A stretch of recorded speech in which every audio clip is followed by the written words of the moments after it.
watching the Powerful Championship on CBS Sports Network.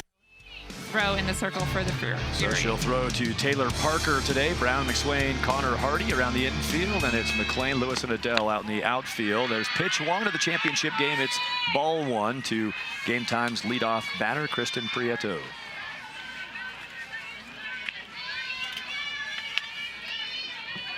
Kristen would like to be a meteorologist later in life, and tonight would be an easy night to be a meteorologist. Just beautiful with more beautiful in the forecast. Great night at the ballpark.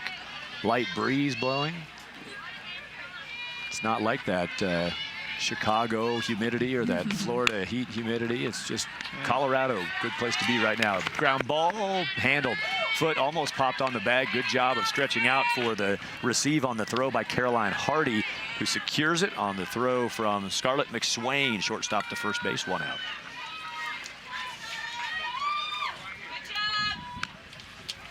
Now batting number 4, Reagan Rogers. Reagan Rogers will take the second chance for Game Time. There's Jennings' changeup. First pitch leading off. Wants to establish that changeup early, put it in the Oklahoma's mind, put it in Game Time's mind. So they're going back to the dugout telling everyone, hey, look, she's got a changeup. This ball bounced through the circle and a single. First base hit of the game is collected by Reagan Rogers, the center fielder for Game Time on base. Rogers is going to get a pitch she can handle. She goes down and gets it, hits it right back where it came from. You got to love that when a kid will take a pitch right back up the middle with a 100-hopper. And now for Game Time with one away, Sydney Sherrill. Got around on that one. Sent it down to the first base coaching box from the left side batter's box. Strike one to Sydney Sherrill. Sydney, as you might have noticed on the screen a moment ago, 13 years old, playing on this 16 and under team. Sydney will be a freshman at South Moore High School in the Oklahoma City area. Her nickname, Squid. Played baseball from the age of 3 to 10, and then finally made the change to the better sport, Monica and Michelle. We tend to agree with that. Yeah. No arguments from us. Told us in her 2013 season, a highlight she's been offered by Arkansas and Mississippi State. She's 13 years old. Yeah, that's pretty nice. I'm sure Van Studeman must be excited to have an opportunity to maybe recruit her, kind of bring her down to Mississippi State. I should probably stop saying she's 13, because if I wasn't saying that just to look at her, both in stature and in presence and in swing, she doesn't look 13. No. I certainly didn't swing about like that at 13. And I don't now, so you got one on me, Michelle. You got a lot on me, but there's one. There's a hard ground ball. That's going to get through. Another base hit. Runner thinks about it, pulls up, and runners at first and second on the strong single from the number 3 batter in the Game Time order, Sydney Sherrill. Well, these Game Time kids really stay on their backside. And when you stay on your backside, that's what I mean. So they go negative before they go positive. They stay on the backside, pepper that ball on the ground right through the infield. You got to love the mechanics of these young athletes, just very well schooled. So now something brewing here with one away after the leadoff ground ball for an out. Game Time putting the pressure on, and they've got their cleanup batter, Madison Perrigan, in the box.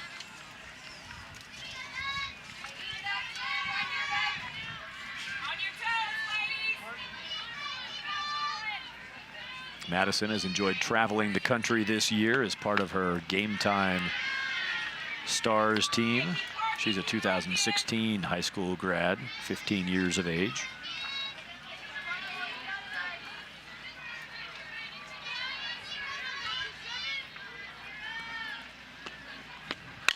Madison bounces one back up the middle. Out at 2. Safe at 1. The fielder's choice out at second base, and there are 2 down. Runners on the corners.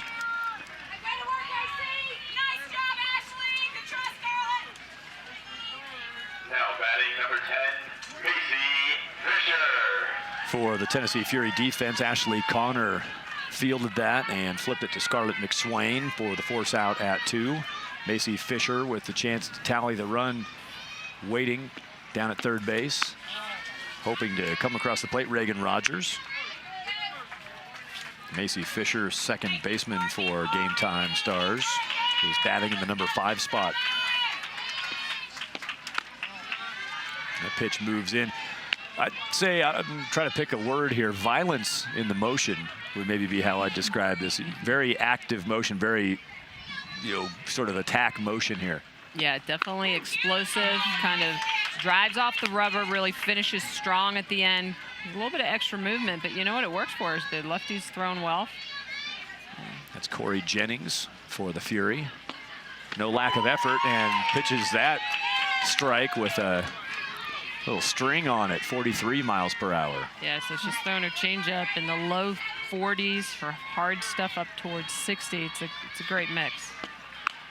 Now she comes back fast and up.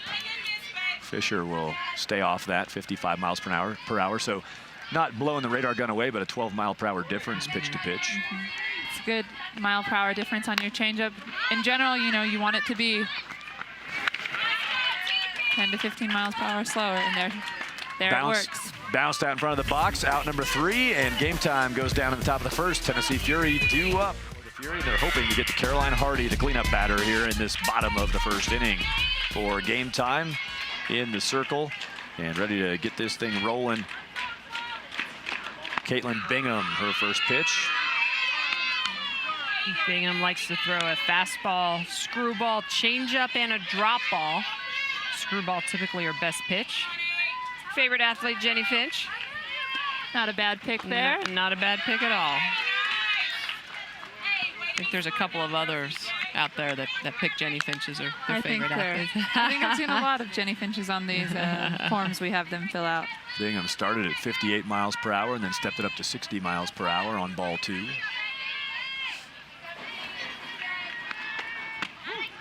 That one grabs the inside part of the plate. Nicely received behind the plate for Game Time by Madison Perrigan, who earned one for her pitcher on that pitch. And here's a ball drilled up the middle. Solid base hit from the leadoff spot. C.J. McLean on base.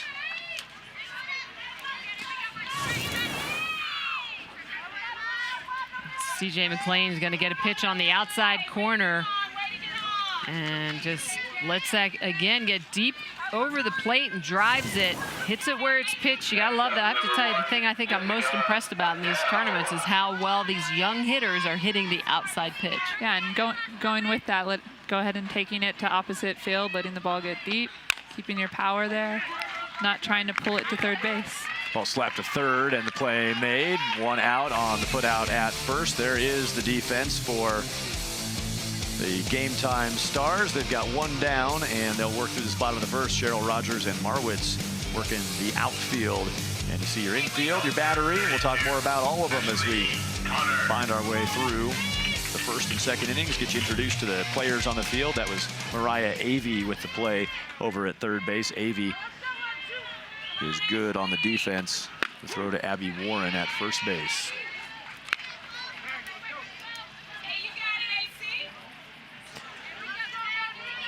Ashley Connor playing second base, was involved in a force out there in the top of the first. She's got an opportunity now with a teammate dialed in at second base.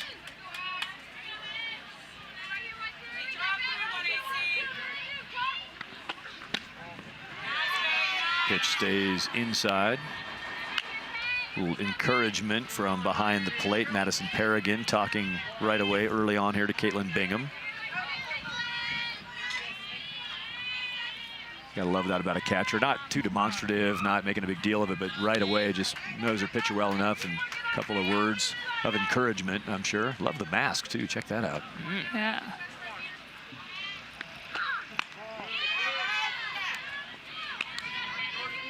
Got a lot of glitter.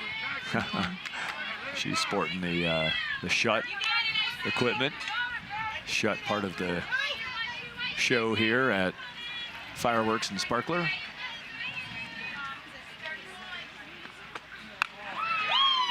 And there is a walk to Ashley Connor. Connor now at first base off of the walk. And McLean out there at second. Hey, don't throw a no Twitter tonight. Use hashtag TC Sports. Let us know who you're rooting for, or just what you like about the 4th of July, or whatever you got on your mind. Use hashtag TC Sports. Get in the game on Twitter with hashtag TC Sports. It's been an active hashtag this week. There went Amanda Scarborough past the camera, and Dave King sauntering about, watchful eye on the tournament goings on. We'll talk more with Amanda throughout the game. Amanda's done a great job for us as our dugout bleacher reporter yesterday, doubleheader, and we're in game 2 of a doubleheader today on this Independence midweek holiday. Hope you're having a great time wherever you are. We're having a blast here in Colorado watching this high-level fast-pitch softball.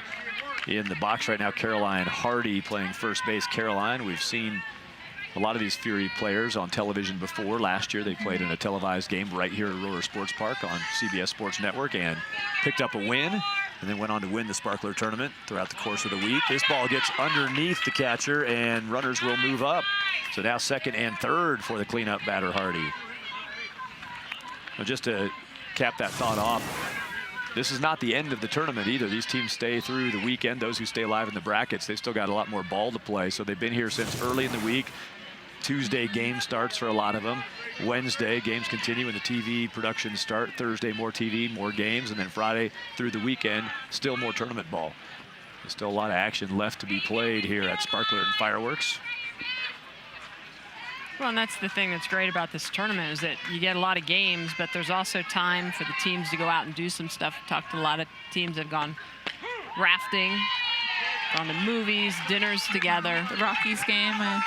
I heard somebody last night at the Weston Hotel where Michelle was luxuriating. I was actually over there to pick up Michelle, and we heard somebody in the lobby talking about, hey, we're going to go to a concert at Red Rocks tonight. I'll tell you more about that in a minute. Hardy went around on the off-speed pitch, and Caroline, the number 4 batter, is not able to get something going there. 45 miles per hour. That changeup stays nice and low through the zone. Very well executed by Caitlin Bingham. Just check swing. That'll be enough. That's a big strikeout. Second and third, one down, and the cleanup batter up, and Hardy's a heck of a hitter. Great pitch to finish off that count. And now a strike one pitch to Lauren Lewis, the left fielder for the Fury. So Red Rocks was one of the destinations for some of our participants here this week. And if you haven't been to Red Rocks Amphitheater up in Morrison, Colorado, just up above Denver, a great concert venue. It's, among other things, it's where the U2 Sunday Bloody Sunday legendary video was filmed. I saw Imagine Dragons with my sons and my wife earlier there this year. Great show. And I've seen everything from Chris Christopherson and Rita Coolidge back in the day to we saw John Tesh with the Colorado Symphony Orchestra. I can't believe I'm admitting that. And we've seen a variety of other great shows, Counting Crows, and we've seen Mellencamp. We saw Fogerty there. Okay, I'll stop now because we could go on all night. But Red Rocks is awesome. And if you're ever in Colorado and you haven't been there, check out Red Rocks Amphitheater, one of the many great experiences here in the Centennial State. Game time, playing defense here in the bottom of 1. They were unable to score in the first, left a couple runners out there. Now they're trying to do the same thing back to the Fury with runners at second and third and 2 away. Lauren Lewis hopes to cash in.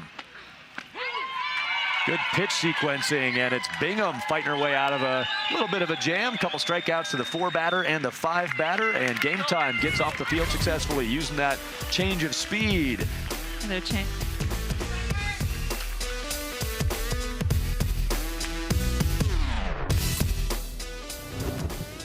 Just about how many family members are here and who I'm sitting with? We got 11 family members here. I've got my brother over here, Kurt, and my other brother, Todd. Also my mom and dad, they're from Fort Collins, Colorado. And my younger daughter, my son, and my brother's wife. Just a big group. And, you know, the last time that I was in the middle of 9 family members was last night during the All-American game. And Madison Fleming was up to bat, and she actually hit a home run. So maybe I'll be a good luck charm. I'll stay here during Jen's at bat. She gets a ground ball to the third baseman that the umpire actually calls as a fair ball. How proud of you are you of Jen? Oh, very, very proud of her and the whole team. They're wonderful girls. And how do you feel like softball helps out Jen and just growing up and becoming a young woman? How do I feel about what? How softball helps Jen and just Oh. growing up and becoming a young woman in I life? think the most important thing is it's helped her self-image. She has developed a lot of confidence and love of life and more socialization with the girls. Well, definitely the social factor going on with the Marwitz family here. Lots of support for Jen, and they're not the only family that is out in support of their daughter, cousin, niece, whatever it is in this Colorado tournament. That ball scooped up off the dirt, and the throw made across. Couple outs recorded here by the Fury as Marwitz was a ground out, and then Caitlin Bingham ends up being a ground out, nearly caught on the pop, and then flipped across the diamond. So a nice quick couple of outs for the Fury defense. You know, Amanda was going to start charging people to do interviews with them while their kids were hitting because she was a guaranteed home run, but that time she wound up with a dribbler down the third baseline. So Amanda's mojo maybe not the same tonight. You know, I think she just spoke a little too soon. She can't jinx herself. She jinxed herself, you know. She needs to wait until the bat is over. Yeah, you can't put that out there. There you go. Good, okay, good advice, Don't put it out Monica. too early. Don't put it out too early. Well, I'm sure the Marwitz family proud of Jen regardless. Didn't get her payoff that time, but it could be coming. Jen, along with her Stars teammates, talented hitters this inning, however. The better of it is had by the Fury defense. And their pitcher, Corey Jennings, 3 up, 3 down with 3 infield ground balls to each of the non-first basemen. Tight inning, back to the bats for the Fury. Ramada, national sponsor of the 2013 Triple Crown television series on CBS Sports Network. For the best available rate guaranteed, book at Ramada.com. Terms and conditions apply. Ramada, you do your thing, leave the rest to us. Ramada.com.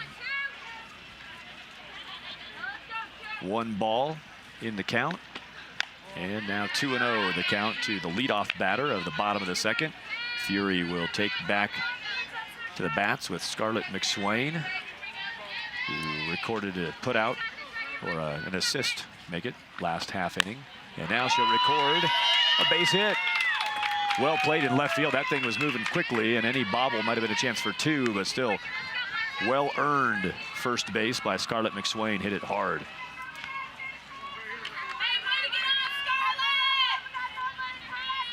Left fielder Sydney Sherrill. Good job to not allow any more bases out of that swing. Taylor Parker gets the start at catcher in this championship contest. So we welcome Taylor to TV and to the batter's box.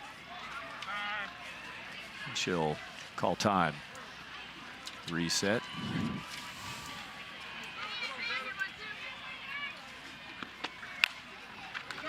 Fisted, and that will be powered over the head of the third baseman and drop safely for back-to-back singles for the Fury.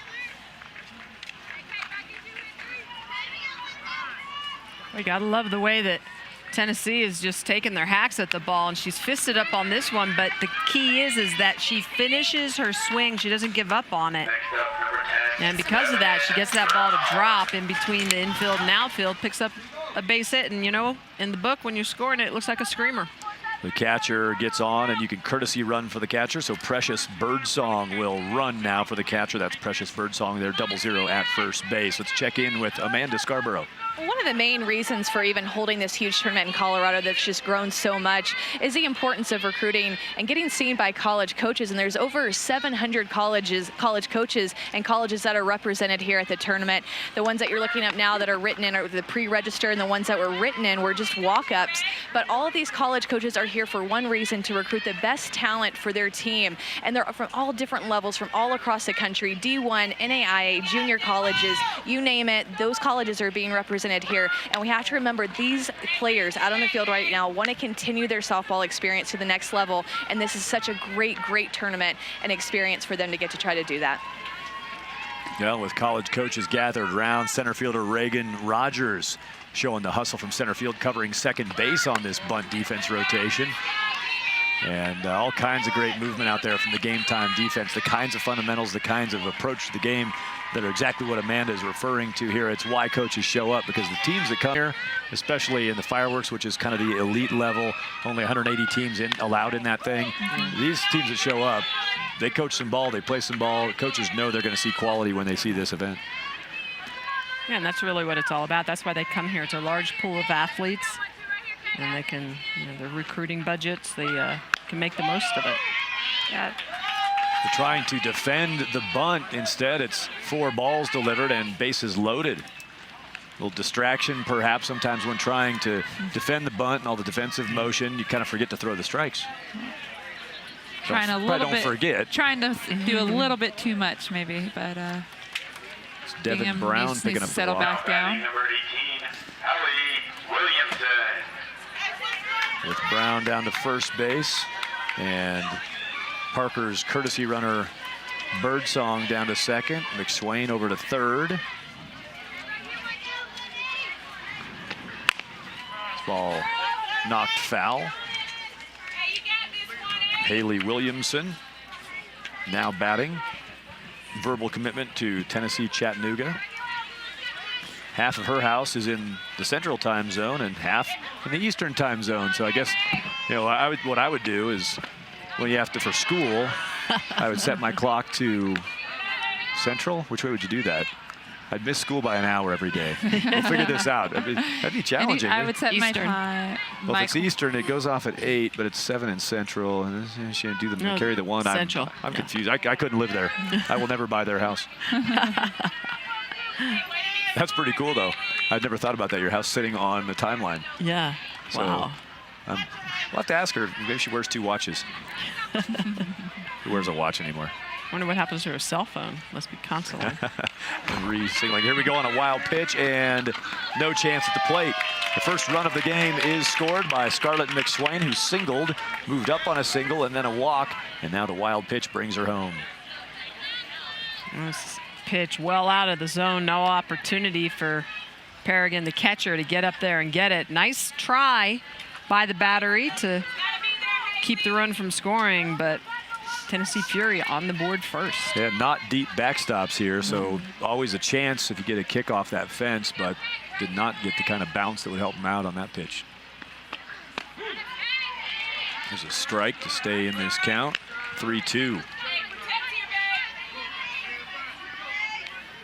Haley Williamson, get a good look at her. She takes the at-bat, batting number 9. And that will plate a run. Good hustle by Williamson. She's out by a step, but she'll pick up the RBI and run number 2. Great play defensively, too. She makes a diving stop. Ball doesn't get through the outfield.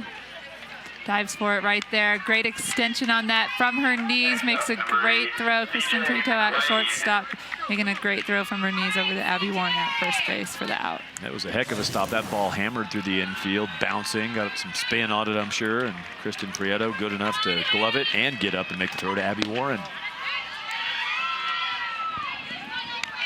Madison Paragon, the catcher. CJ McLean, who singled her first time. We've rolled over the order here for the Fury. Batting 9 batters. As they hit the bottom of the second, they've already been all the way through at one time. They're up 2-0. A moment ago, saw that received by Madison Paragon, the catcher. I want to check what she'd like to be. She said pediatrician or anesthesiologist, her occupation. I thought she might have put work at a frame shop, a photo shop, where she was framing the pitches back there. Good work. We've seen that all tournament long throughout our TV games as well. The quality of a high-level catcher, a talented catcher, is just such a value, not only to a pitcher, but to an entire team. Yeah, definitely. I've always said that a good catcher makes a great pitcher. And there's a bouncing pitch. Can't corral that, so the runner will be able to advance. On that last play, Devin Brown, the runner out there who just moved to third, held on the ground ball to short. The runner scored from third, but if Brown would have tried to go from second to third, that play would have been available to the defense. A heady base running move there, not to get caught up in the excitement of the dive and the run scoring. And now she'll move to third on the wild pitch. Another one sails, and Paragon hangs on to that to prevent the run.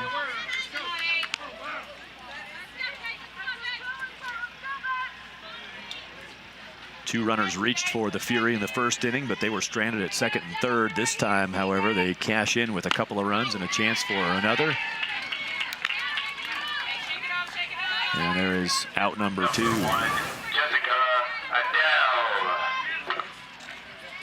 Looks like a screwball on the inside corner, just underneath her hands. Nice pitch location. Bigham still trying to work that inside corner. 2 outs now with the runner on third. It was a great pitch. McLean went down swinging on it. That's in a spot where about all you can do is foul it off your own thigh. Bouncing ball to second base, played for game time out there by Macy Fisher. Makes the toss to Abby Warren. 2 runs for the Fury. They've got the lead in the 16-year-old Power Pool Championship. And a thanks to Andy Hansen, our media relations director at Triple Crown, who's worked hard to help build toward these broadcasts, and is actually on the truck, the production truck tonight, getting a little work done to help tell the stories. Here's a leadoff ball up the middle, and that's flagged down for the first out. Abby Warren hit that, and Rachel Toft follows her with 1 out after Warren lined out to shortstop. Now this ball dribbled to the right side. Tough play and handled. 3-4 on the putout. Good rotation by the defense. Caroline Hardy pulled up to play it and hustling it behind Ashley Connor. Well, I love the way that Hardy's going to go and get this, but Connor, look at, she's going to be a little late to the bag, so Hardy gives her time to get there, and that's the key. Look at the way she corrals it, gives her teammate a little bit of time to get over there, and Connor making sure that she gets that foot on the bag. That's an excellent defensive play. Ball hit hard to short, and the defense is intact. The Fury defense strong here in the top of the third, and they get a bat again after 3 quick ones, up 2-0. Man, Eric Zorns protected by a little structure there, and we want to thank Ideal Fencing Corporation, who came out and did some work about a week ago to prepare our field for the broadcast. Just chopped a gate right into that backstop, no big deal. We'll just get the welder out and have some fun on this thing. I picked up a few scraps of that chain link fence off the ground and kept them for souvenirs. 60-mile-per-hour pitch to start off the inning results in an out. There you see a look at John and Salvador. Salvador wearing the welding mask. Got it flipped up for TV purposes. Make sure you can check it out. And there's the result of that. How you doing back there? Hang in there. So far we haven't, we've done that up in Steamboat Springs for our Baseball World Series. We've had that broken a few times with foul balls straight back.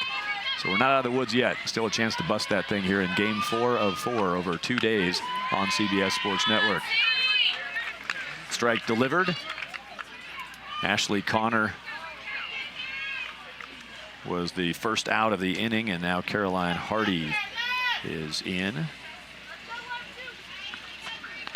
Hardy struck out last time up with teammates out at second and third, and then Lauren Lewis, who follows her, also struck out to leave teammates stranded in the top of the first. But that bottom part of the order kicked in the second inning and picked up 2 runs for the Fury. Good pitch mix, 44 miles per hour, and a strike. Both of those strikes to Hardy are on changeups from Caroline Bingham out there. She may know that Hardy hit 19 home runs in high school last year. Here she gets a ground ball to shortstop, misplayed. That's a topspin ball, and it just ate up the shortstop, Kristen Prieto. Now batting number 22, Lauren Lewis. Long hop. So a runner on first base with 1 out. We talked about all the work that goes on to pull off these events, and here at the Aurora Sports Park, a great job by the facility crews, and Amanda is with one of those folks now. And one of those major contributors is Beth Hucano. And Beth, please tell me your title and what exactly you contribute to this weekend. I'm the Senior Rec Specialist for the City of Aurora, and my contribution is basically I work with the tournament director and their staff and to make sure that things run smoothly and as planned and that the complex delivers what they're expecting. Now, explain to the viewer the magnitude of just how many fields you're taking care of and the efforts that go into this project. Right now, this tournament uses 23 fields, and besides my staff that helps coordinate some on-the-day things, there's also the entire park staff, which also helps with the grooming and prep for every single field within the tournament. And without you guys, I mean, this tournament could not even be put up, and the time and the effort that you guys take place with. But what's your favorite part about this tournament? My favorite part is the people that are coming from all over the country, and just from their experiences and how much they enjoy playing out here and enjoying Colorado and the city of Aurora. And that's about my favorite part. It's really a special time, and thanks so much for your contribution. You're welcome. Thank you. We enjoy having everyone here. Thanks, Amanda, and thanks, Beth Yacano, for the effort. You know, Beth was out here about midnight last night. We drove the television truck over here and parked things, got them in while the crowds weren't here. And Beth, after working a long day, just hung around and kept the lights on for us. Did not have a pot of coffee going, but that's all right. Really, you know, big help. We appreciate it, and all the crews out here have done a great job. Base steal attempt, and out at second base on the try to take two is Lauren Lewis. So that'll end the bottom of the third inning as the throw down from Madison Paragon is on the money, taken in by Kristen Prieto, and the third is done. 2-0 Tennessee Fury on top. The perfect pin. Our thanks to GH Pins, ghpins.com, the website.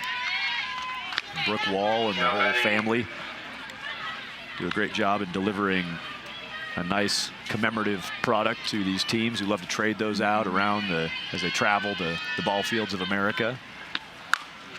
Ball driven into right center, driven out of right center. Game time on the board. And it's Reagan Rogers.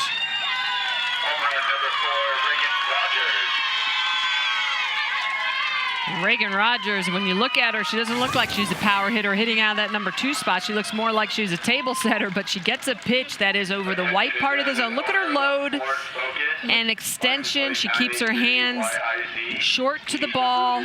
Great long, explosive follow through. Again, we like to say short to long through, and that's what gets that ball to jump off the bat. Yeah. Another thing to notice about Reagan's hip swing right there is how quickly she gets her front side down, where she can drive that back hip off to create some bat speed to send that ball over the fence. Sydney Sherrill ground ball out, number 1 of the fourth inning, and a home run ball from Reagan Rogers. Again, here you see that big leg kick right there. She gets her foot down, boom. That's creating that strong front side to be able to drive her back hip and use her lower body to make that ball go. So it wouldn't matter how big or how small she is, she's still creating power. Ashley Connor picked up the ground ball on the last AB and threw it to Caroline Hardy for the first out after the first run of the game for Game Time Stars got on the board. Trying to break that zero open. You start seeing the zeros mount up. They went through 3 innings with nothing. It's a big shot by Reagan Rogers. The confidence in the dugout just skyrockets when the 2-hole knocks one out. Yeah, it's always different when you're second time, third time through the lineup. That's where it's important to start mixing speeds, doing things a little bit differently. And you've noticed first thing right out of the bat to Sherrill right after the home run is the changeup shows back up again, and that's really important to mix speeds. You cannot be predictable the second and third times through the zone, through the lineup. It makes a really big difference. Yeah, Jennings came out in the first inning. She threw a ton of changeups, and then she kind of went away from it a little bit, got some ground ball outs. Big hit. Here comes the changeup again. 59 miles per hour on the previous pitch, and now that one down to 42. That's a 17 mile per hour mix-up. Such a pretty pitch right there. Very well executed by Corey Jennings, right on the outside corner. Madison Paragon, a catcher, just struck out. Madison can probably appreciate, even though she had to take the strikeout on her stat column, she can appreciate that pitch. That was really well delivered, and a great response by Corey Jennings, the pitcher who gave up that leadoff home run. She gets the number 3 batter on a weak ground ball and the number 4 batter on a backwards K. Absolutely, you love that fight.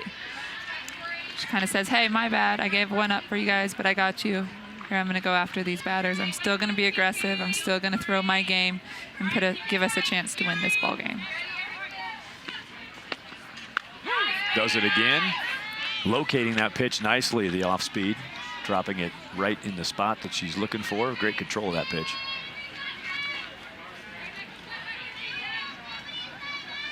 Corey Jennings, who Monica mentioned wasn't at this televised game last year when the Fury played because of a broken foot.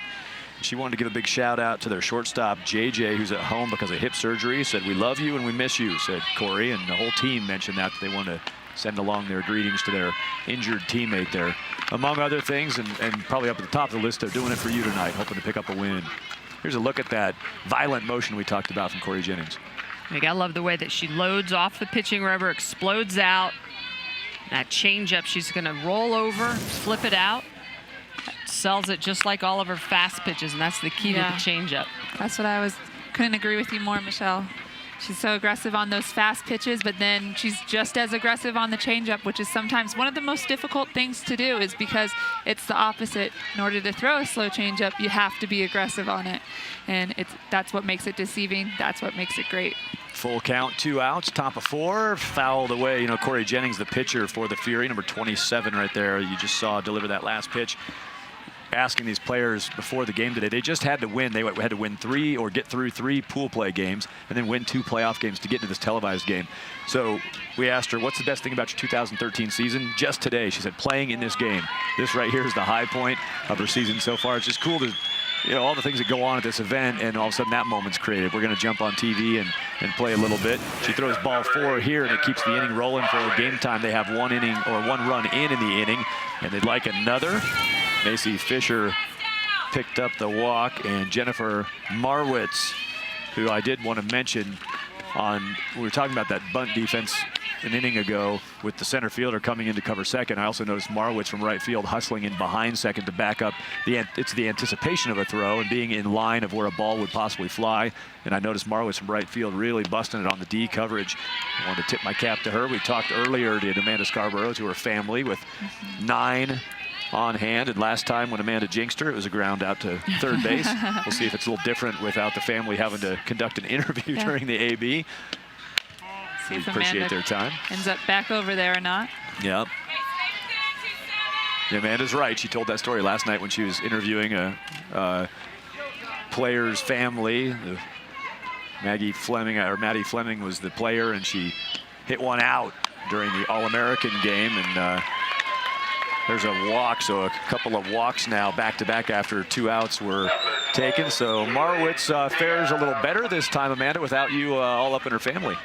Yeah, and I'm here, and it wasn't as bad of a luck charm as it was for her last at-bat. But what I liked about Jen and her last at-bat was in the previous at-bat, when she grounded out to third base, she didn't run it out, guys. And Monica and Michelle, you guys know how important that is as a player, to always run it out no matter what. Yeah, I think she thought it was a foul ball, but, you know, it comes down to really what the umpire calls. Is it fair? Is it foul? Doesn't matter. You got to go down the baseline. Absolutely. Never leave it in the umpire's hands. You don't want them to decide your fate. I know. I remember when that play happened, Amanda was in the middle talking to the family. The ball went down the line, and I remember Amanda saying, hey, they called that fair. On the playback, on the replay of it, you could see that it looked like the glove might have still been over the foul line. It was a tight ball, and the umpire looked like he was right on it. It was a 50-50 call probably, and I think you're right, Michelle, that not sure. She was trying to play umpire instead of play base runner, and Amanda's exactly right. You just go until somebody stops you is the best plan. So we've got a pitching change here. Corey Jennings, who gave up a home run to lead it off and then got a ground ball and a strikeout on the 3 and 4 batters, goes back-to-back walks, and I'm imagining that the strategy there from the coaching staff is, hey, when you go walk, things maybe need to change now when we're putting runners on base. So Holly Ward will take over the duties in the circle. Holly Ward, she has a drop, a curve, and a screwball. And she's going to look to be throwing a lot of drop balls, get some ground balls, keeping the ball low in the zone. So there's a good look at Holly Ward. The Fury playing in this championship game. They had to get through the Texas Impact Gold earlier today, a quality club out of the Houston area. And here's some images from that earlier game, a semifinal of the Power Pools. Texas Impact Gold had an early lead, but then some defensive miscues opened the door, and the Fury tied it on a ball through the catcher. After trailing in that game, the Fury then made their way back, and the sac fly to left field grabbed them the lead. They went on to win. 9-5 was the final count. Tennessee Fury taking out a talented Texas Impact Gold squad earlier today. Our thanks to Martin Tarr, our producer, who also busted out the camera and shot a little footage this morning for us on that semifinal game. If you look at it, you can look at it a different way. It was the championship game, or the final game of the fireworks side of the Power Pools. At the same time, the sparkler side of the Power Pools was playing out. So the Game Time is playing in the sparkler tournament here in Colorado, and the Fury playing in the fireworks tournament. And this TV game draws together the top teams from those 2 gigantic tournaments and squares them off head to head. That's how we arrived at this matchup of Tennessee and Oklahoma. We saw California on California in our 14-year-old showdown earlier on CBS Sports Network, and you see a lot of California in the mix in these games, but pretty cool to see Tennessee and Oklahoma kind of mixing it up geographically. Ball nubbed to third and played well, and the out recorded. So a couple of walks, a pitching change, and Holly Ward gets the job done. The run, Reagan Rogers going deep in Colorado on CBS Sports Network, cutting that lead in half. It's 2-1, Fury on top. 2-1, Fury of Tennessee. They have the bats and they have the one-run lead. Each team with 3 hits. Gametime Stars 3 errors on the board right now, and that's a key piece of this championship matchup. You've got to play clean softball when you're playing at this level, and you know, to their credit or to their benefit right now, even though 3 errors up, Gametime's still right in this one, down 2-1.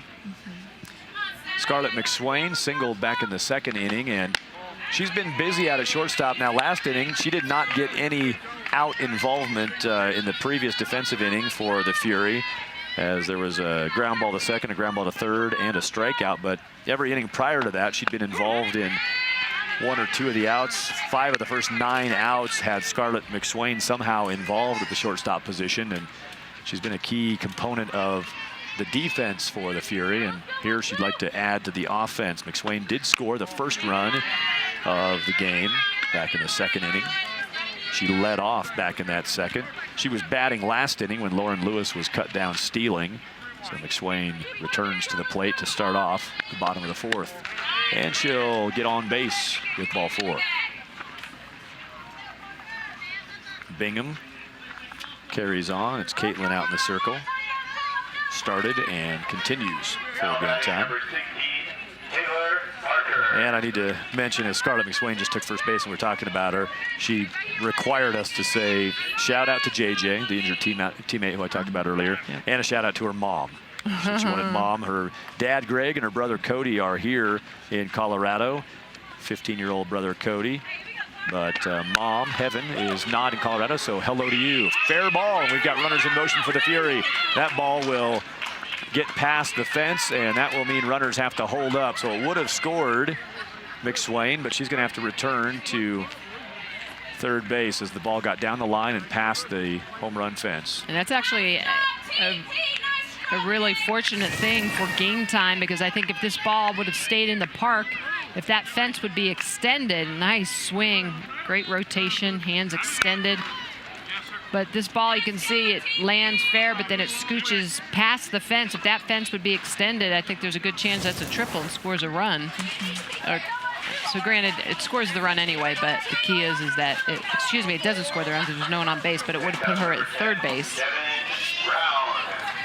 Now, Taylor Parker hit that double. So McSwain was on. They did score McSwain, right. So she's in. Here is the next AB for Devin Brown. And for more on that last at-bat, here's Amanda. Well, Kirk Lewis, head coach of the Tennessee Fury and third base coach, has a little bit of discrepancy with the call. You saw the ball get past the left fielder and get past the left field fence, but the left fielder did not throw her arms up, and that is a signal for the umpires to rule it a ground rule double. However, earlier in the tournament, they were talking with the umpires about how if the left fielder, or any outfielder for that matter, does not throw their hands up if the ball gets past the fence, then the ball should be ruled and deemed playable, and that the play should continue to go on. And you saw the left fielder did not throw her hands up to let the umpires know that the ball got past it, and I think that that's what Kirk Lewis was talking to the umpires about. Well, and that could be the reason why then that the runner that was at first did not have to hold at third. So I think they're going to talk about it right now a little bit. Yeah, Rusty Fisher, the head coach for Gametime, came out, and he has the same question I have, which was, it was McSwain at first base, if I recall properly, when that ball was hit. And so if it was called ground rule double, she's got to stop at third. Now, the one thing I would say with Amanda's comment is there is a white dead ball line out there off that fence extended. Right. So the question about the hands up or not up might be affected by that line. I promise you, that's done. We're done. So after the check-in here, Amanda will check in for us here in a moment on the ruling on allowing McSwain to come around to score, getting 3 bags out of a ground rule double. She started that play from first base. The run is on the board, and it's 3-1, so the Fury did tack on as the score stands right now, 3-1 Fury on top of Gametime. Well, and that's why I was confused, because I was trying to say, okay, well, no, it doesn't score. Well, there's no one on base. Wait, there was someone on base. And I was like, well, where is she? But the run's not up on the scoreboard. So a lot of confusion going on exactly how that should be ruled. Yeah, and a good question, too, that we should notice, too, is Caitlin Bingham. She threw another pitch right away before the play was fully able to be talked about. So even if that runner was called back to third base, the play would be dead because that runner got to protest that before the next pitch. you have to protest before the next pitch is thrown. Good pitch, locks up the hitter who pops up to first base, Devin Brown. One of those where she thought she wasn't going to swing and then thought that's starting to look pretty good as it travels to me, and she took kind of a late partial swing. Now batting number 18, Ali Williamson. You can see she hesitates just a little bit on the change, and then she gets jammed up, and nice out recorded for game time. So here's the one other piece of the discussion that I will tag on, as we've had some interesting interpretation rolling. Here's a single up the middle. That is going to send a runner to the plate. Now a play down at second, and thrown out on the move up. A solid single for Haley Williamson and an RBI. She is cut down on the throw back from the catcher, but Williamson comes through with a base hit to score Taylor Parker. Parker in ahead of the throw out from center field, and it's 4-1 Fury. The ball up in the zone, and she just peppers it right back up the middle. Nice effort by the infield to try and keep it on the dirt, but it gets through. Throw comes in from Rogers out in center.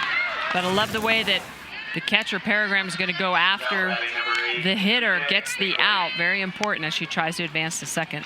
Peregram quick up with the ball off the tag, try at the plate, and had the mental wherewithal to still catch an out there. You're kind of dejected about giving up the run, but there's still something to be had. 4-1 as the Fury tacks on that run, and Williamson picks up the RBI. So a couple of runners in, McSwain and Parker. And last thought, and my son Jarrett, who's 14 years old, just started umpiring this year. He's actually running our bug, which is the score strip on your screen. So he's part of our broadcast crew tonight. Hi, Jarrett. How's it going? Thanks for your work, buddy. He's been umpiring. He might be out there in the truck right now, mad at all of us, going, I know the rule on that. I know. The other thing I would say is when it crossed that line, it could be the base that's acquired. You get 2 from that position. Right. If McSwain had attained to second base, by the time that ball crossed, it could be 2 forward. And if the batter who hit the ball, Parker, was not at first yet, she would only get second base. So there's one possibility just in case, but we might have a little more insight on a 3-1 pitch. Let's check out this 3-1 2-out pitch. Rocketed down the line, just foul. Now a full count with 2 down. And any other thoughts down there, Amanda? Well, the conclusion that we came to here in the third base dugout with Tennessee Fury was that it was ruled a ground rule double, and then the game time pitcher ended up throwing a pitch, and then Rusty Fisher came out to argue the call anchor about that runner scoring and having to be at third base. So there had already been a pitch thrown, and at that point, after a pitch is thrown, then a ruling is a ruling, and you can't go ahead and put that runner back at third base after a pitch is already thrown. So out in the truck, if we can cue up the sweepstakes winning music, Monica Abbott wins. She had the proper interpretation of that one, that the pitch had been thrown. Here's a pop-up out behind second base, and for game time, making the play, Macy Fisher. Third out recorded, but 2 runs on the board in that 4th inning for the Fury, and they lead it 4-1. We'll head to the 5th of a 7-inning contest. Their real life. And do you have a facility to go along with Fury Fast Pitch? We actually have 2 facilities. We have one in Chattanooga, Tennessee, and one in Atlanta, Georgia. And we do baseball and softball training and also performance training. Awesome. Guys, I'd be really interested to see what this facility looks like. Sounds like they have it made. Love to have you. Jill, thanks for your time. Amanda, good extra input around the diamond tonight and over the last couple of days. We appreciate the efforts as you wander around and catch up with some of these great personalities and talents of the sparkler and fireworks. Out number 1 of the top of the 5th inning. Mariah Avey grounds out. 1 down, and Abby Warren steps in. A reminder of Game Time Stars, only 10 players on their roster, so they've got the entire group deployed tonight. No subs on the bench, lots of PT, lots of playing time for each of those players. The Tennessee Fury just heard from Jill Higdon, part of the coaching staff and the training staff. Also Randy Jennings, a pitching coach. Jeremy Higdon calls pitches. Jimmy Williamson coaches first base for the Fury, and Kirk Lewis, the head coach, coaches third for the Fury. Our thanks to all those coaches for their assistance as we prepared for this televised game and for coaching the young people forward in life. And for Game Time Stars, it's Rusty Fisher, the head coach for Game Time. He's coaching third base right now for Game Time Stars. Ronnie Rogers coaches first base. And Frank Prieto also on the coaching staff for Game Time Stars. And a fun story about Rusty Fisher. We'll hope to maybe get a little more on that, but this is not Rusty's first time in a Triple Crown television game, and it's also, so it's his 2nd time, and it's not with the same child. He's been in a couple of different TV games for Triple Crown. And I'll kind of leave it at that for now, hoping Amanda maybe can catch up with him during the game. I know he's busy. He's coaching third and he calls the pitches. So Amanda said, I don't know if I'm going to be able to get to him, but we'll let him tell his story if he can. It's a pretty fun progression through the raising of the Fisher children.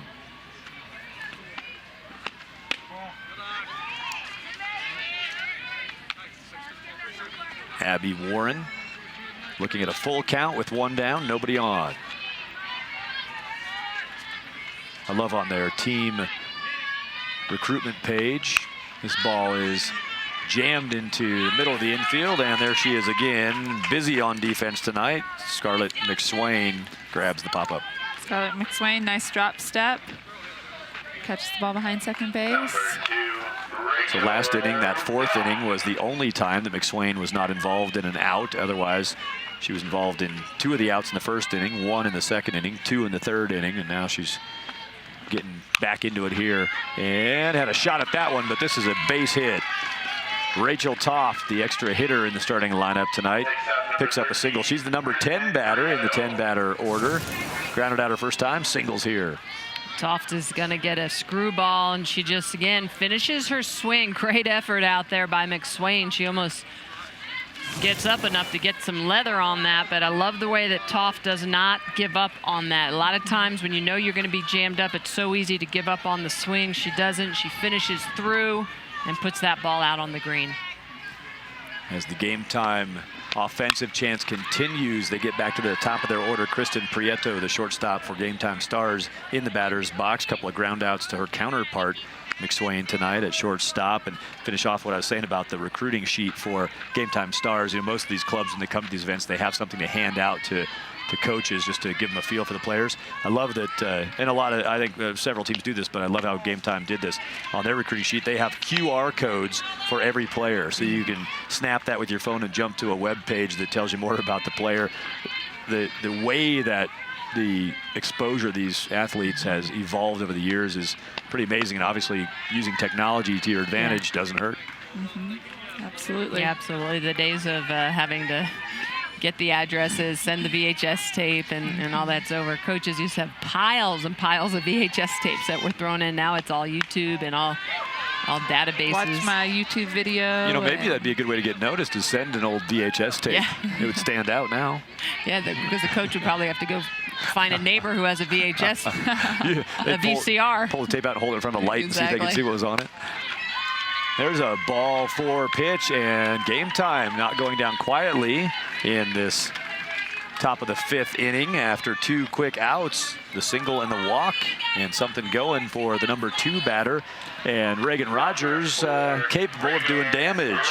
Took one out of the park her last at-bat for the lone run on the board for Game Time. A home run for Rogers back in the 4th to lead it off. Here she bats again in the 5th, and she went after it. Big swing. Last time up, successful. You can just hear it. Clean, solid barrel to contact.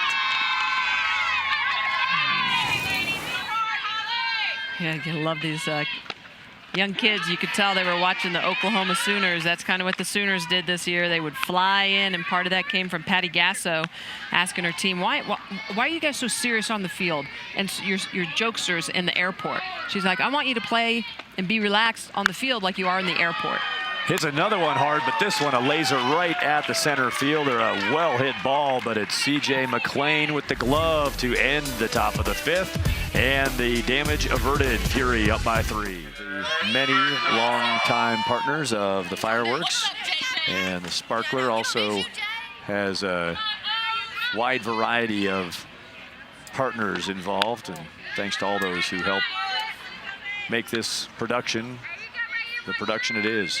You heard the dugout talking it up for their teammate JJ, sending the love back to Tennessee, and Precious Birdsong will get an at-bat right here.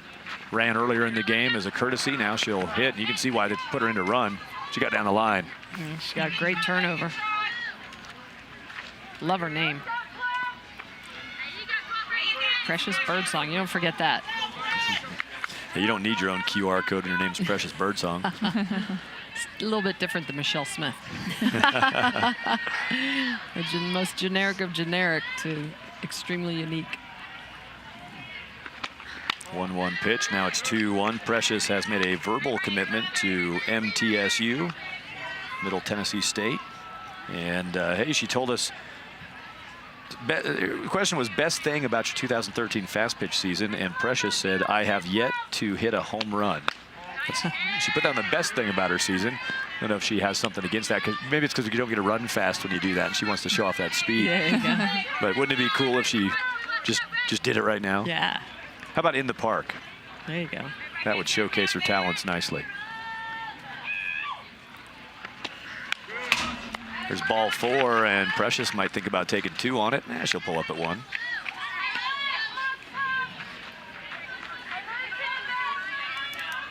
Next up, number 32, Ashley Connor.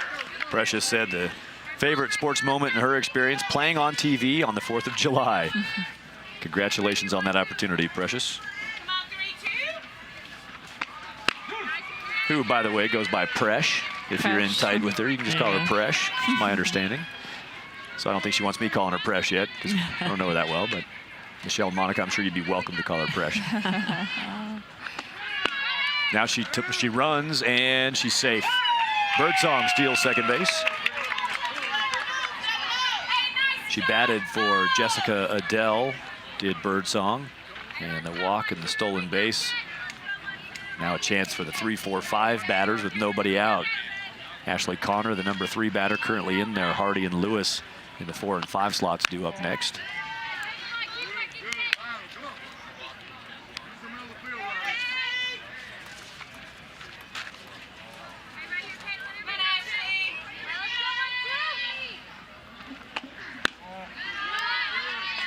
Pitch is off the mark. Caitlin Bingham continues as pitcher for game time. Madison Paragon still behind the plate. Bottom of 5th, it's a 7-inning ball game. And another ball delivered here, so 2 walks to kick off the 5th inning, and that will bring about a timeout call by Game Time, and Rusty Fisher will come out to have a chat.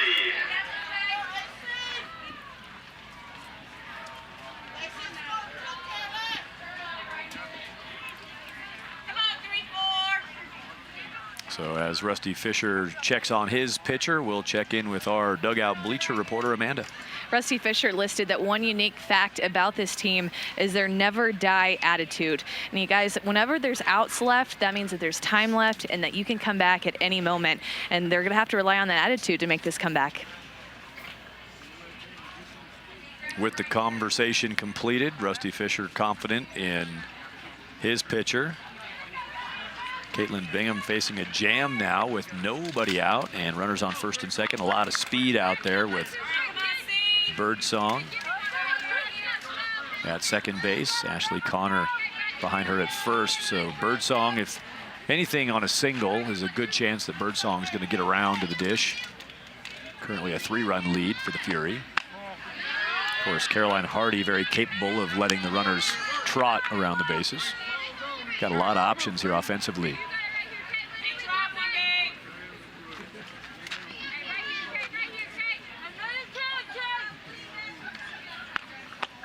Ashley Connor, who's at first base and just walked, she also said that the highlight of her season, playing on TV. Glad they didn't mind doing this. You know, you'd feel really bad if you did this. And I kind of want to lay around at the hotel or go watch fireworks tonight. Yeah. This is where they'd rather be. Yeah, they want to be making the fireworks. Yeah. That's right. I can watch stuff blow up some other time. Now the runners move up and a couple in scoring position for the cleanup batter, Hardy. Getting tough out there for Bingham. Going to try to bear her down. She's got a 3-0 count against a power hitter.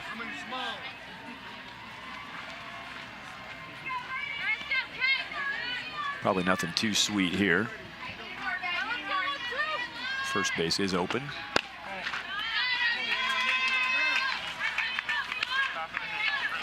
That's 3 walks to kick off the bottom of the 5th inning.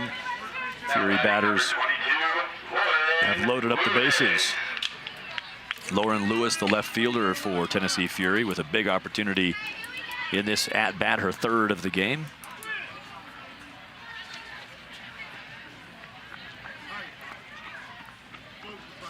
A couple of defensive changes going on now for game time, and that's probably to bring in one of their athletes so that she has the opportunity potentially to either warm up or possibly put a better arm in the outfield.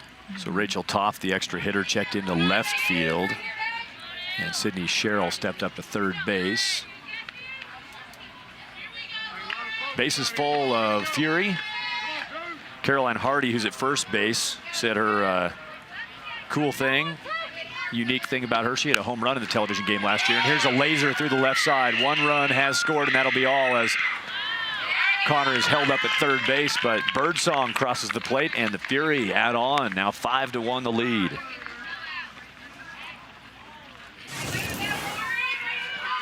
The Tennessee Fury just did a really good job of turning on the inside pitch, using that backside rotation, getting the hands extended, drives it right through that 5-6 hole. And with nobody outs, no outs, you're definitely going to hold them up at third. No reason to push that. Good throw to the plate by And Toff, who another just one checked in. through the There's hole. another carbon copy and another RBI. So the back-to-back singles from Lauren Lewis and Scarlett McSwain. And Tennessee Fury are now throwing the runs on the board as they have hit 6 runs in the scoring column, 6-1. Scarlett McSwain turning on that inside pitch. Gets front foot down, rotates right through, takes her hands to the ball. She'll be going to the University of Tennessee.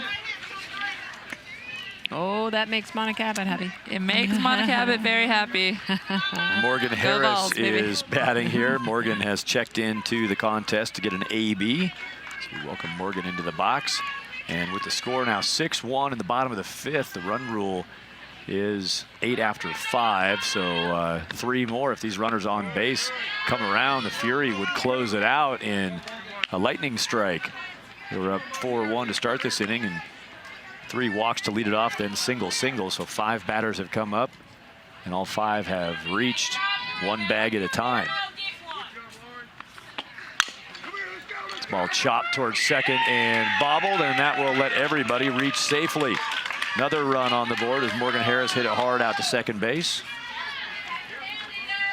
Morgan, a catcher, just checked in for Taylor Parker. On this ball hit hard the opposite way, and you can just see it takes a funny hop at the end, and Macy Fisher just not able to handle that. So right now the wheels kind of falling off the cart for game time. And looks like they're going to try to make a pitching change. They brought in Mariah Avey, the third baseman, to give her a little bit of time to warm up, and now she's going to check back into the game. Do a little bit of relief pitching. And a tough assignment for Mariah Avey. Enjoyed watching Caitlin Bingham pitch tonight. I know she's not thrilled with where things stand here with the bases still full of Tennessee Fury, and the score 7-1 in the 5th inning. The defensive game time will come off to the side and have a little chat, a little strategy talk, because 2 runs here on the board would put a fork in it, and Tennessee Fury would claim the Power Pool championship. They've got everything in their grasp right now with nobody out and 3 runners on. Devin Brown due up to hit. Devin started at third base tonight. Now Devin's got a chance to finish it right here. She hits something well. It could bring in those 2 runs. And Avey has the task with nobody out of getting out of this bases loaded jam. She can allow 1 and keep it alive, but can't allow 2 right here. Well, and you know, to her credit too, she didn't get a lot of warm-up time. No, she didn't. I'm sure she's thankful she has these 5 pitches right now to get a little bit more loose. Yeah. So in case we don't get a chance to throw it out for you, I want to finish off that Rusty Fisher story. First, let's check in with Amanda. Well, Mariah Avey is going to give game time a completely different look in this circle. She throws a lot more of an off-speed pitch with a great changeup. And when you take a look at the Tennessee Fury hitters, they are ripping that first pitch. They are all timed up. What they need is somebody to throw their timing off, and Avey might be the pitcher in the circle for game time to do that. Here's the attempt by Avey, her first pitch. He's down and out. Good block behind the plate as Madison Paragon works hard to keep those runners where they're at for Devin Brown. A walk in this game. And a chance to be the walk-off maker. To short, to the plate. No double play on the play, but the big out is made. Shortstop back to the dish, so Prieto executes nicely to Paragon to keep that run from scoring. 6-2 on the putout. Just the first out of the 5th inning. Base is still loaded up. And it's Haley Williamson. Williamson singled her last time up and knocked in a run. She also got an RBI on a ground out, so both at bats she has plated runners. She's in a great spot to do it again. Rusty Fisher, the head coach of Gametime Stars, cap off his Triple Crown experience. Back in 2007, he was coaching a baseball team called Oklahoma Elite. And they made the televised championship game, and they won the championship at the Triple Crown Baseball World Series back in 07. His son Garrett, now 19 years old. Macy's 15. Riley is 6 years old, and his wife Danielle. They've had some memorable experiences at the Triple Crown events, winning the Baseball World Series up in Steamboat on television, and now tonight getting a chance to play in this televised Power Pool Championship. Nice pitch by Avey. There you see showcased what Amanda talked about, some off speed. A couple mixes of speeds. She throws a changeup, an off speed, and then comes in with her hard stuff. So 3 different mixes of speed. It's going to be tough to adjust. Comes back strong with that pitch. Missed outside. 56 miles per hour. 2-2 count with 1 down. And again, the Fury in need of 2 runs to put an end to it right now. Chopper to short, going to try home again. Successful again. Same combination. Prieto and Paragon denying the Fury those extra runs. Good job by Prieto right there. High little chopper gives the runner a little bit more time, so it's going to be a closer play at home. But look how she runs through that and she charges that ball, making a little throw on the run. Great execution. A good point, Monica. The momentum through that ball, you know, you're taught to break down on ground balls in a lot of cases, but that one, it's do or die. It's come and get it, and we got to keep this thing in motion. And good point for the young players to think about when you're in that pressure situation.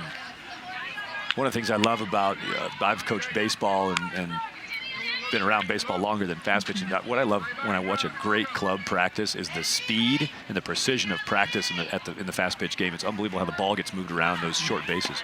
Absolutely. The game of fast pitch softball, it's fast, you know. Not much more to say about it. It's a quicker game than baseball. The infield's quicker. We have slappers. We're a lot closer to home plate. There's a lot less thinking time. So you have to react and you have to know where you're going. Pre-pitch thought is really important. Great pitch. Compromises C.J. McLean, who couldn't hold up, and she's flabbergasted about that lack of swing on a 42-mile-per-hour change. You can see completely fooled. She gets the front foot down, but she's just, whoa, not seeing it. And she knows that she had everything up front instead of everything on that back foot or that back leg. This is the 9th batter of the inning for Tennessee Fury as they try to close it out on a run rule in the 5th. And Gametime, man, I talked about that earlier, the approach of never done. If there are outs left to be had, there's still a game to be played, and they have stepped up Gametime after a strong push by the Fury. And there is a great pitch, and Avey does exactly what Amanda talked about from a strategic standpoint. Gets the big strikeout after 2 fielders' choices at the plate, and she gets off the hook. This game continues to the 6th. Outstanding pitch.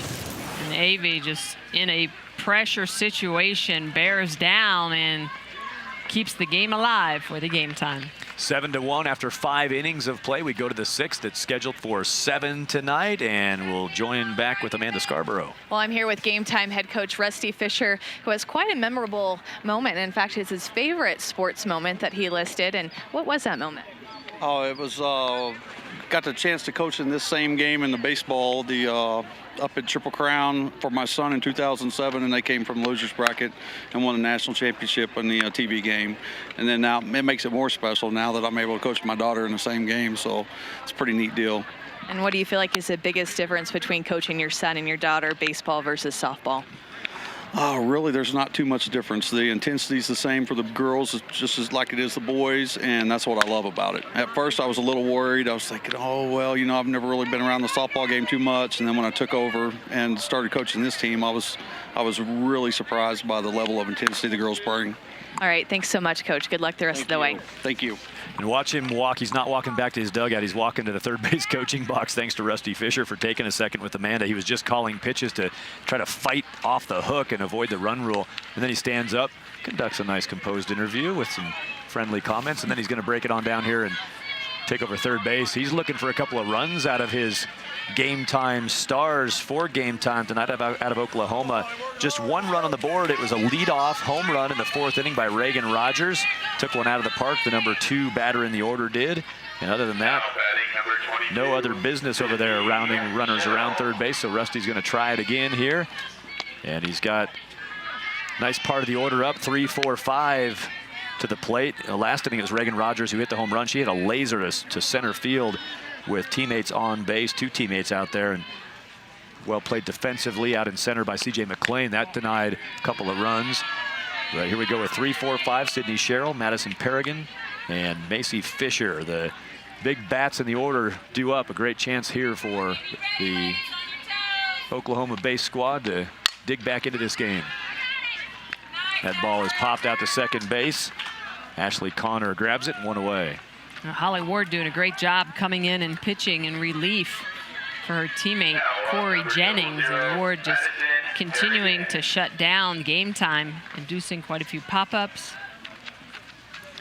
And Holly Ward, saw it earlier, but we wanted to say it also. One of the things she wanted us to talk about in the broadcast was when she was 10 years old, she attended a Michelle Smith pitching camp. So it's not surprising at all that she's come in and performed well. She's got good form. That's what it's all about. Monica, you know, when we're working with kids, it's all about teaching them those proper mechanics. Yep. Proper mechanics in the pitching circle will take you a long ways.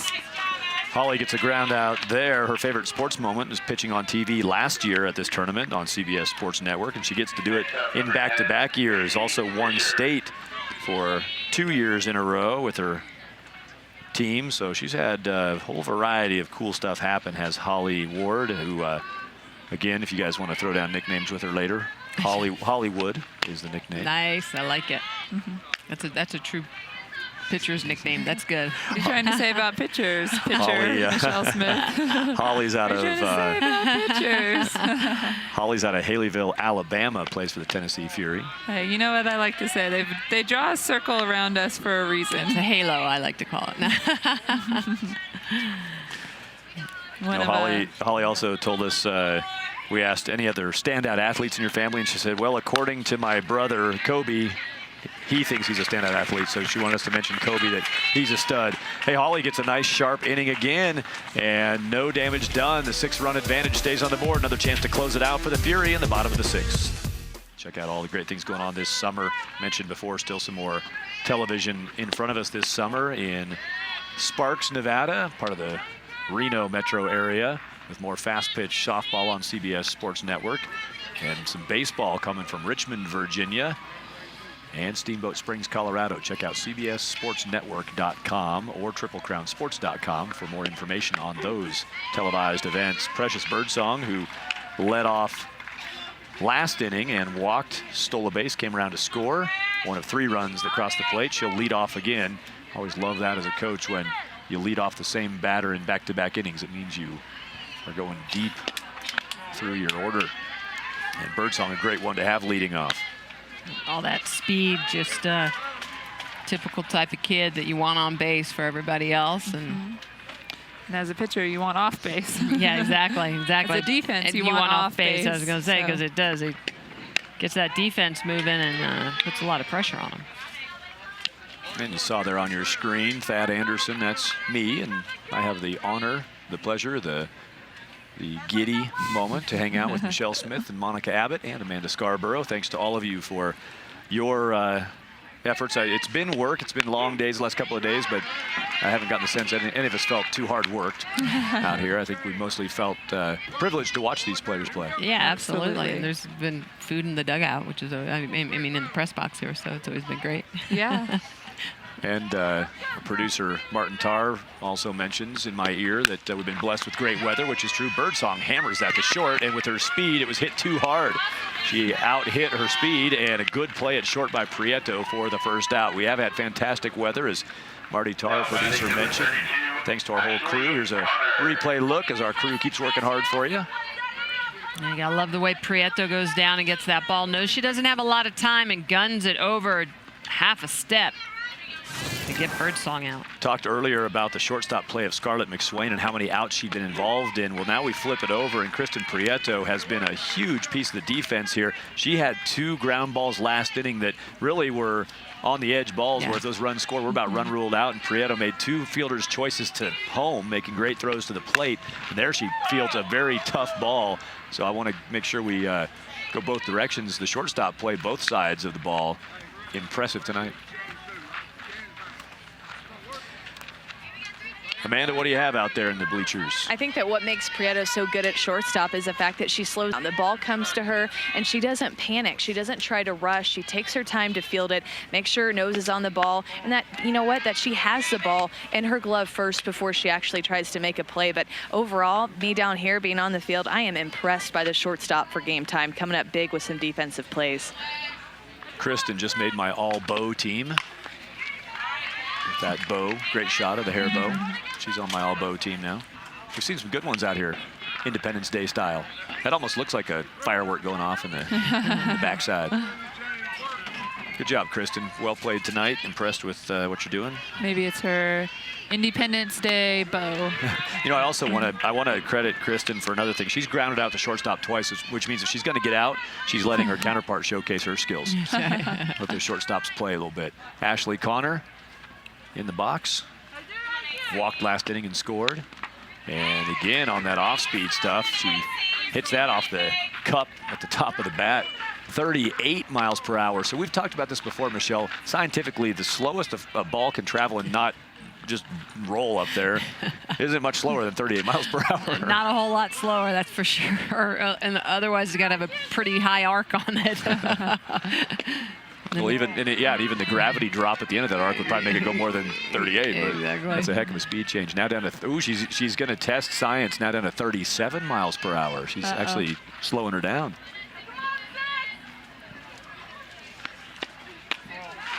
We know the starting pitchers in this game were talented, and we've enjoyed both of the pitchers who checked in through the game. Mariah Avey, the pitcher we're talking about right now, out of Perry, Oklahoma. She does give up the walk to Connor, who is the 3 batter, and now we've got a substitute hitter.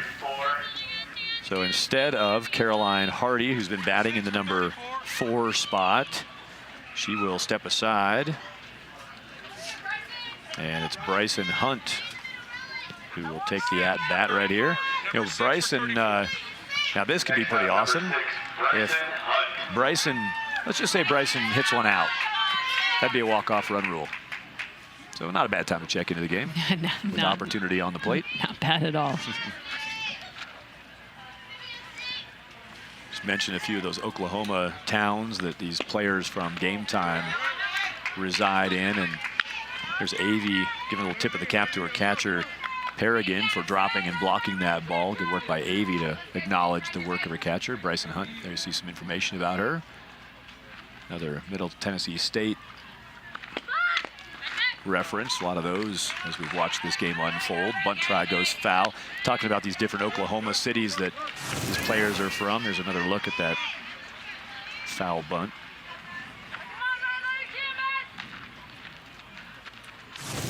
Skimmed off the kneecap. Yeah.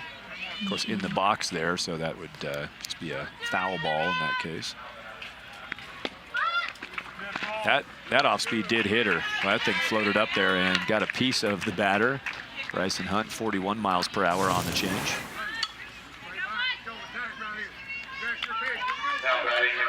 Just barely got a piece of the upper leg, the thigh area, and it's worth a base. So the hit by pitch, and 2 are on now for Lauren Lewis. Lauren, a single her last time up, and an RBI last inning. To finish off that thought on the Oklahoma cities, we know we've got a few of these players for Game Time. Well, a lot of them affected by what went on in Oklahoma City this year, and some who were in Moore on the day that the tornadoes came through Moore. And you don't want to forget it happens, and it's all over the news for a few days, and there's still a lot of things going on, and we wish everybody the best. We know we're celebrating Independence Day. We're having a blast at the ball field, and I know that's how everybody wants it, and smiles and happiness, but we know you still got a lot of work you're doing, and a lot of memories and thoughts to still work through, and still thoughts are with you as you navigate through the after effects of the tragedies in your area. Michelle, I know you were sheltered up during the Women's College World Series. Yeah, I was actually in Moore in Norman 2 days after the Moore tornado, and then we were in the Oklahoma City tornado during the Women's College World Series, hunkered down in the basement of the hotel, and scary times. But there's one thing about the people of Oklahoma, very resilient, and they band together and come back and have overcome a lot of tragedy and adversity. And unbelievable. I talked about earlier, I was down there during the Women's College World Series and got a chance to drive just on the interstate. You drive past the area where it went through, and the devastation was, I mean, you saw it on TV, and I had talked to people who were down there before I got there who said, anything you see on video or picture doesn't do it justice. It's devastation. And it was unbelievable to know that the resilience of the people will get through that is reassuring, because if you just look at it, it looked bad. And it was bad. Well, when you saw the damage, you couldn't believe that, unfortunately, people perished, but you couldn't believe that it wasn't 100 times the number that did. It was that mind-blowing. So our best wishes as you move forward, and thinking about you down in Oklahoma. Line shot to left, tag try coming, throw to the plate. Out at the plate with the hard tag, and so the fly out, throw out, and that will get Gametime out of the bottom of the sixth. Again, Tennessee Fury flirting with the run rule after a walk and a couple of hit by pitches. The line shot by Scarlett McSwain out to left field, but Gametime comes up with the D.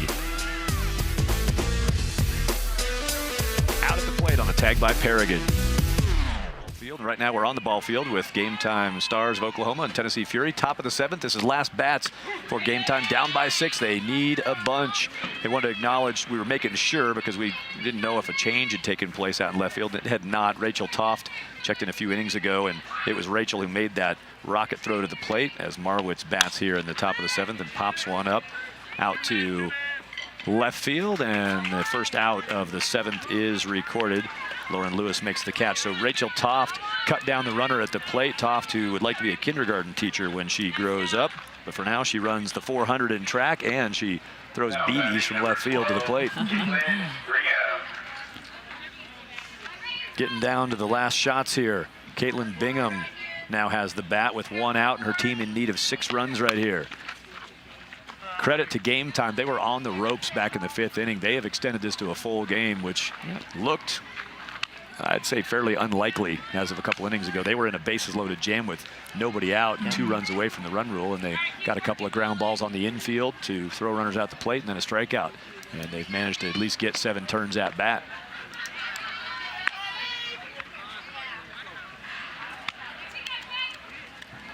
There's a good look at Caitlin Bingham. You saw her pitching earlier.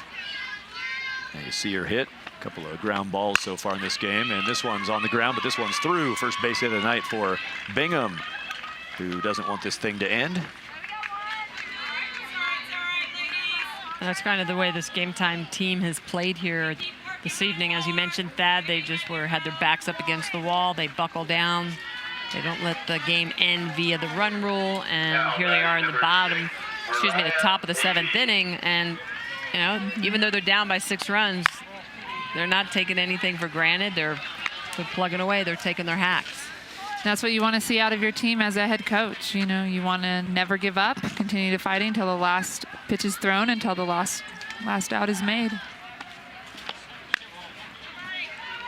Holly Ward trying to finish things out in the circle for Tennessee Fury. Her personal saying is flush it on to the next pitch. She just threw a ball, and she flushed it and might have thrown a double play ball to win the championship. Nope, beat it out down the line quickly as Avey, who keeps the game alive with her hustle.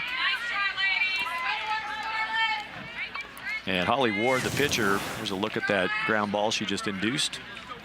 Looks like a screwball in the inside corner, jams her up. Great job by the defense to try to turn the double play to end it. That's Connor to McSwain.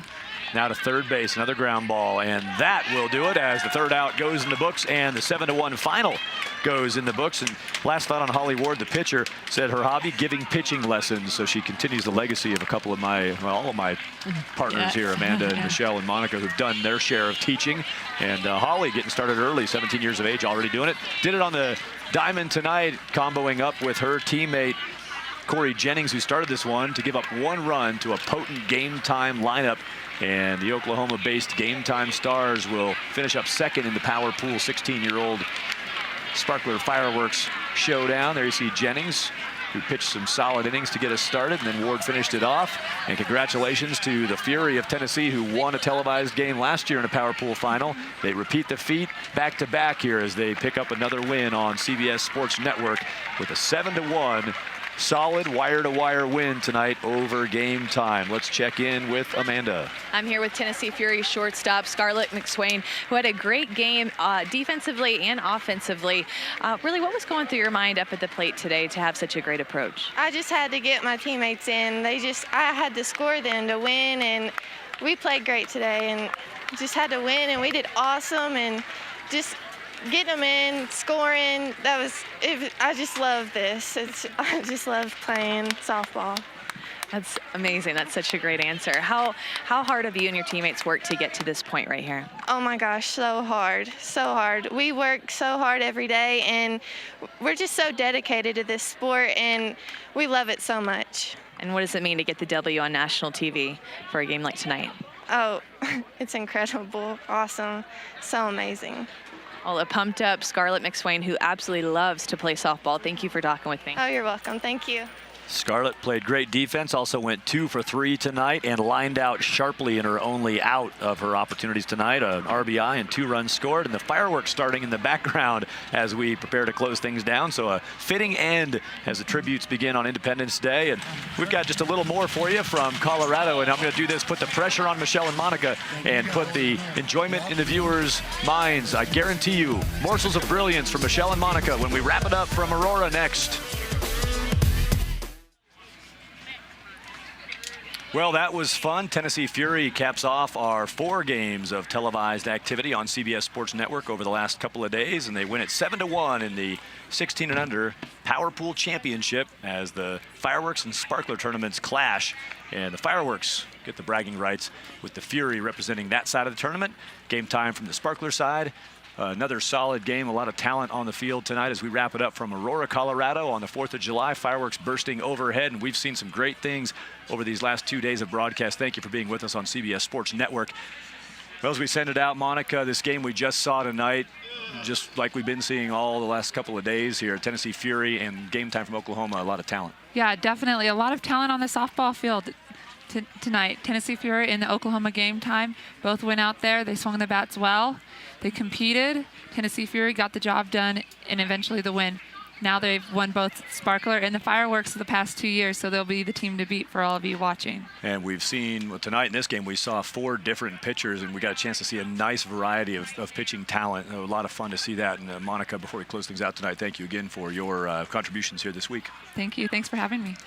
Michelle Smith, we've done this before. We just did it again. We just saw 4 more great games. Yeah. What's your overview of what we just saw here? Well, I think it's just the event in general. I mean, Triple Crown does such a really good job of putting a program together that is fun all the way around, on and off the fields. And the kids, you know, they're all business on the fields. You got to love it. These kids work hard year-round, and you can see that in the level of play. It is impressive. They hit the ball the opposite way when it's on the outside corner. They stay low on ground balls. They make pitches when they need to make them. They have very high softball IQs. Extremely impressive.